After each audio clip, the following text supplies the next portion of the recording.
6. Mr. Marble, you stayed in Prague until when?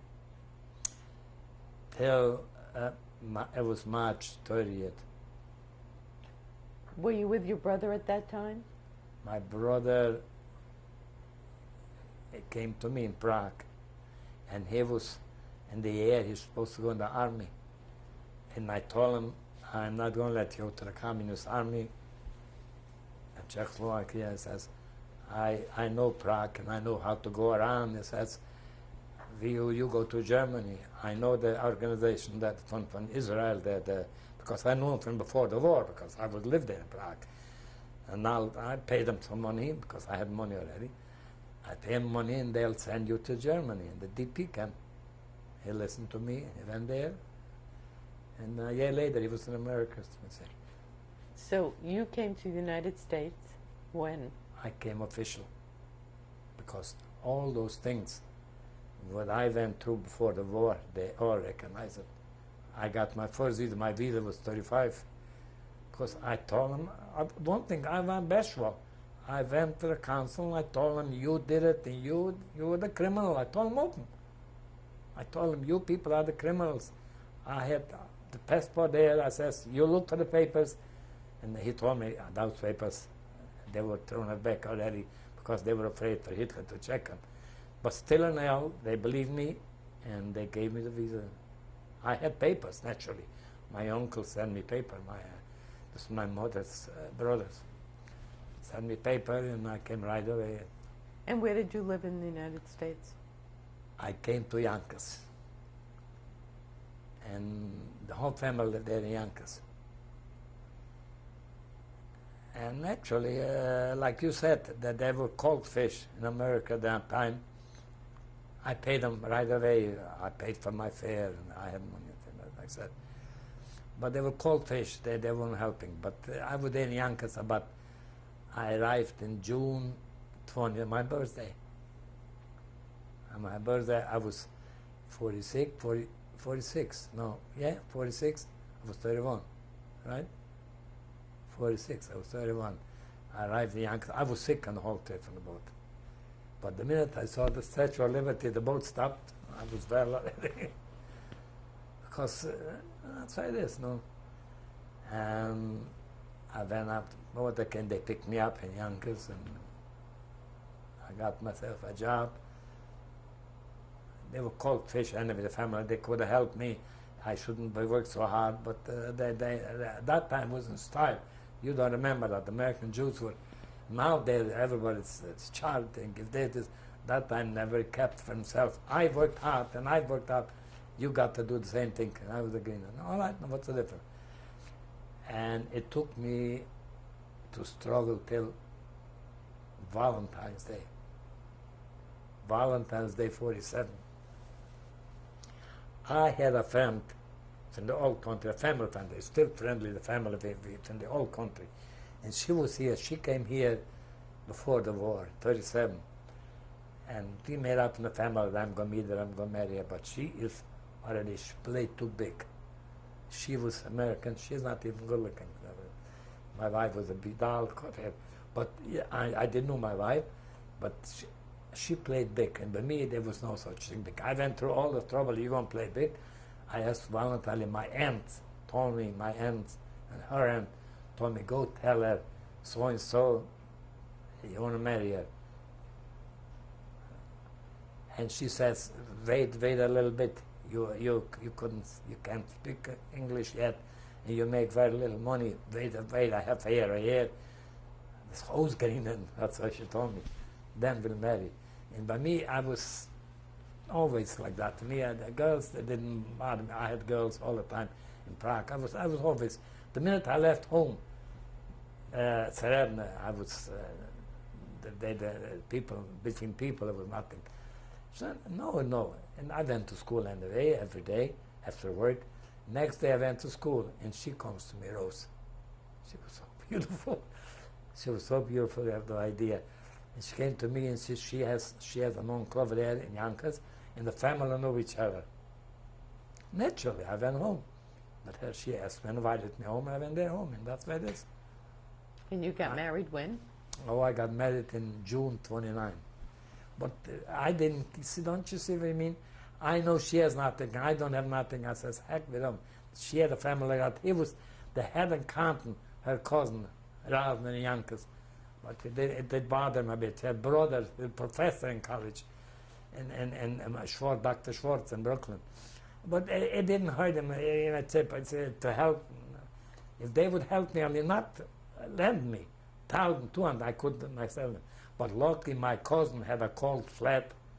One of my cousins had a cold flat. That time they were cold flat. And my uncle, my mother's brother, he made alteration. And he gave me the all back up. And I had a man there, and he connected, and I had cold water running. It was different. I took a bath. In America, lived in a cold flat. And it went there, but one thing, my wife, she didn't complain. We lived so skimpy, so bad. We didn't complain. She was so good. And I told him, that's why it is. I've been married, and none of us has anything. The family's done. What kind of work did you do? I was a cabinet maker here from the beginning. And then I saw it doesn't work, a cabinet maker, carpenters make a lot of money. But when I'll be a carpenter, I'll make myself a carpenter. To me, I picked up a trade like that. I saw in the paper they're looking for carpenters. I went to a Tanya fella, Tedeschi, he was jet construction company in Tuckahoe, I'm Yonkers. And I told him, I says, I'm a cabinet maker and I want to be a carpenter. He says, if you are a good cabinet maker, he was a cabinet maker from Italy too.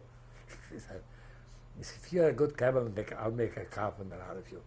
Now, cabinet maker, I made $37 a week. After this, you couldn't live. Even then, you live, or that can be. And I worked by a cabinet maker, and he told me, I told him, I cannot live on $37. He said, I'm here longer in America. He's in America about 50 years, and I still have the boss. I says, no.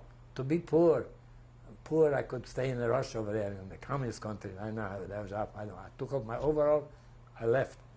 And I went there to that guy, Tanya fella, and the union wage was at that time 117 kronas a week. And I came home with 91 $91. That was a lot of money them days. I came home with the $91.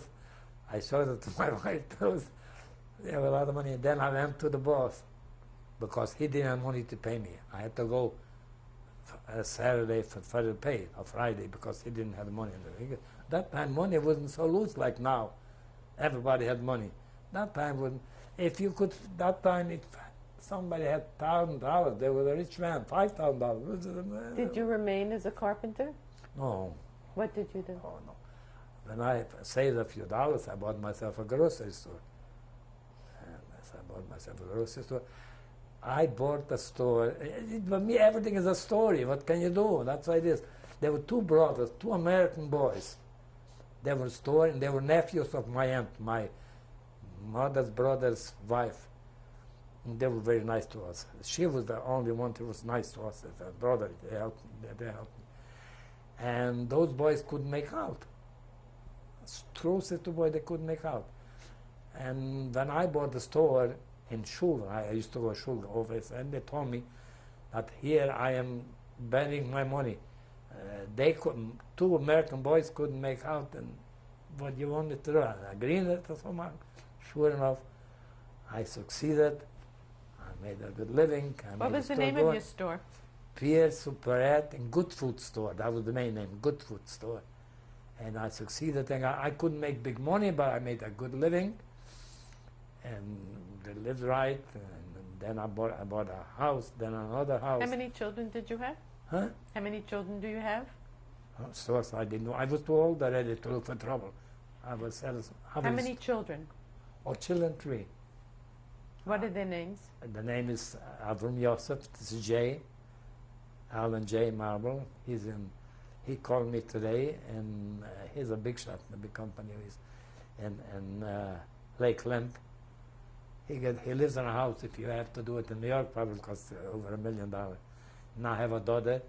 She lives in Short Hills, New Jersey. What is her name? Amy Sutherland. and she also lives in a nice neighborhood, a very exclusive neighborhood, thank God. And one boy I had, the best boy, he finished in Fordham. See, first he went for accounting in the, what you call it, in the school in New York State somewhere. And then he applied, says, I want to go in Fordham. That was one of the, I don't, New York, you don't know New York. It's one of the like Ivy schools in New York. It's a Catholic school anyway, but Jewish people go there. And he said, I said, why do you go in Fordham? Fordham, you have to have very good marks. He says, there, with my marks, I can go anywhere I want it. That's what he told me. Sure enough, he went to Fordham. When he graduated, I was there. And the guy had a speech at the school. He says, for the students, there were a lot of Catholic students and non-Jews. And Jews make, he says, remember, you graduate here and you remember Fordham. We don't want to, like in Germany, it's to make anti-Semitic and remarks and the Jewish people on concentration camps. You forget those things. This is Fordham, he says. And these make you students, you can go in the world. Sure enough, he got himself a job and I don't know what he got $70,000. A boy 30 years old, and in a Lloyd Insurance Company. He was the treasury, assistant treasury, Lloyd Insurance Company. Somehow he got cold and pneumonia and all the trouble. I remind myself, my grandfather, like I told you, he died of pneumonia too, and then he got in school and they came home, got wet. And then they were careless, those kids. They go barefoot and running around and naked. Did you discuss the Holocaust with your children?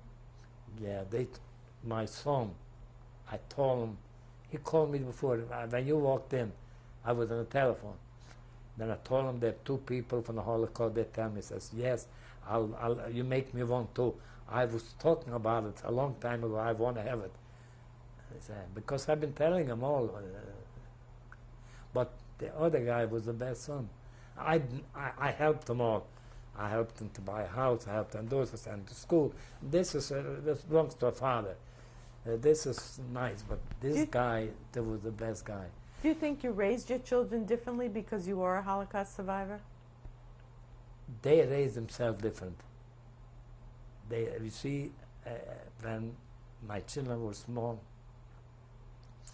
they asked me, Daddy, how come the neighbors, as grandfathers, grandmothers, says, Daddy, how come we don't have a grandpa?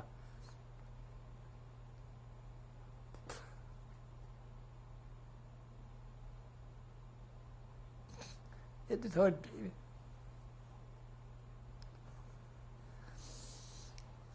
Non tremando, non pare.